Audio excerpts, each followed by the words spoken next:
Hey guys! So today you and I are going to talk about mid-levels.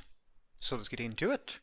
So the question in question was, hi Frederick, when learning to code, how likely or possible would it be to get good enough on your own to be considered a mid-level developer without any work experience?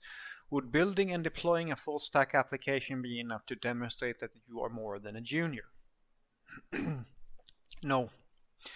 So this is going to be a little bit tricky for you to understand, I think, if you haven't done any work in the industry. And to me, frankly speaking, it's, well, it's a tricky thing to put my finger on and say, this is the thing you have to be able to do in order to prove that you are a mid level. Now, I have my own definition of it, but what I want you to understand is that the definition of junior, senior, mid level, call it whatever you want, right, is subjective to the point where different companies think differently about it and different people think differently about it.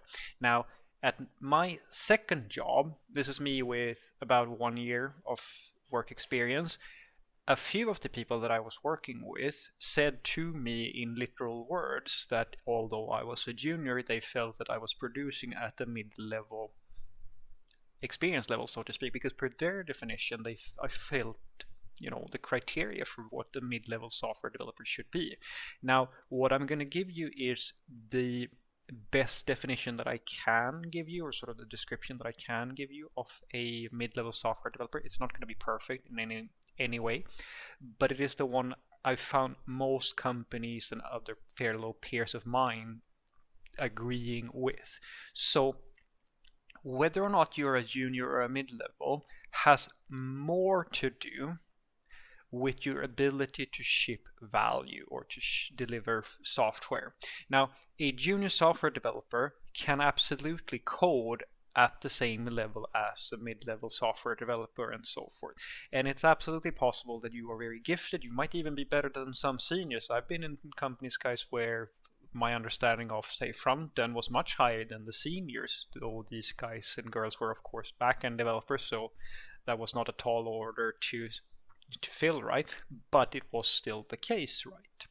And so the thing that companies usually think about between mid-level and junior and so forth, it has to do with the delivery itself. So if you can meet the expectations of your coworkers, in other words, you can basically pick up a story after like your session. You usually have like stand-ups and grooming sessions and planning sessions and stuff like that. So when you have just find your story cards and you have all the work that you're laid out for you that you're going to do that week or that sprint or that quarter, depending on what type of planning system you're using, if you can, just as everybody else, just pick up work and start being productive. That's basically what most people would consider a mid-level. And I will go as far as to say that that to me is, frankly speaking, where most software developers are, even the ones that are called seniors or more seniors experiences and so forth. And the difference between that and being a junior has nothing to do with the fact that you can deploy a full stack application. It has to do with, are you able to do the work of someone who basically more or less doesn't need all that much help when it comes to shipping. You mean everybody needs help, guys. So just because if you ask for help, or like I've had some guy the other day who was trying to, well, in the comments section, who was like asking me this really weird case. Like I think I'm suspecting that what he wanted to do was to nitpick at what I've said before, where I've said that a senior software developer is usually a person that you come and ask for help from. It's not usually a person who's going to need all that much support themselves because they are experienced enough to run the show more or less.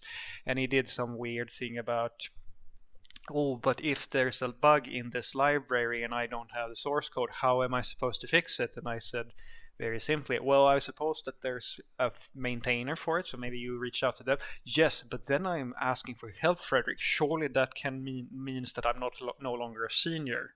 Wink, wink. And I go, I understand. I like to think I understand the point you're making, but I don't think you understand my point. The point I'm making is that on average, within reason, are you able to work without getting a lot of support with the basics? Now, a junior software developer is usually an individual who can't do that. So even if you were to ship a full stack application, the question becomes now, are you doing that as like your own proof of concept, like your own Hello World toy application? Then no, you're still a junior, because even though it's an application, it's not something that reflects the real work. So being a mid-level is not just about the coding itself. It is about knowing enough so that you can do the work. I hope that makes sense to you, because as you can imagine, like let's take me as an example. Let's say that I wanted to be a race car driver. Now, I have a driver's license, but I've never ever set foot on a real racetrack, NASCAR. It doesn't matter which racing you're doing, right? So if I were to try to compete, and even if I drove my own car and so forth, like, I have never done anything remotely close to racing, which means that I don't have any experience with it whatsoever. So even though I might be an amazing driver on my own, like, on the roads and so forth, I'm not saying that I am, but let's say for the sake of argument that I am. Well, even so, I've never had the experiences necessary in order to win a race. Like, it will still be a new environment for me.